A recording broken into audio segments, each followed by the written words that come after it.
Welcome once again to my channel. We have this implicit differentiation question to solve. If x cubed y squared minus 4y equal to 3x, find y prime as 1, 2. Now, that is implicit differentiation is that differentiation that you are differentiating both x and y variable, which is the function itself, at the same time. Now, what you need to do here, we're given x cubed y squared minus 4y equal to 3x. To product function, you will differentiate each term differently and separate them with the addition sign. What do I mean by that? I will keep y cubed, differentiate x cubed. I will keep y squared, differentiating x cubed. We have 3x squared into y squared. Plus, I will now keep x cubed. Differentiate this. I will have 2y into x cubed. But because I differentiated, I will add y prime.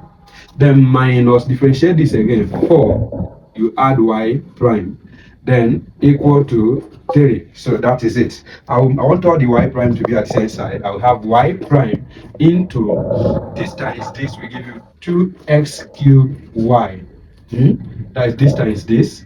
Then minus 4 equal to 3 is already here. When this one moves to this times this, it will be minus 3x square y square. So that is what you have.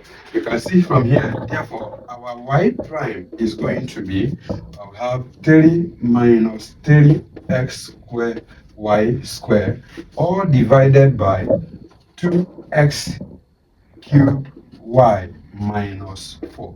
So that is what you have.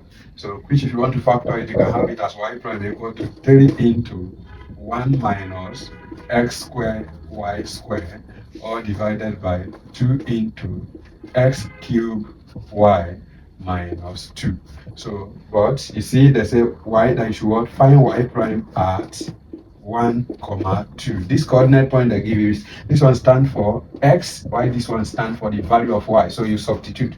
So therefore, or simply put, this implies that your y prime equal to, you have 3 into 1 minus, what is our x square is minus 1 square into 2 square, all divided by 2 into, yes, here you have 1 cube into 2, then minus 2. So this is what you have. So at the end of everything, you are going to, at the end of everything, your y prime equal to 1 squared times this, that is you have 3 into 1 minus 4, all divided by 2 into 2 minus 2. So definitely it's an indeterminate function anyway. So this is going to give you 3 times minus 3 is minus 9, all over this minus this 0 times 0, this is over 0. So our y prime is actually indeterminate.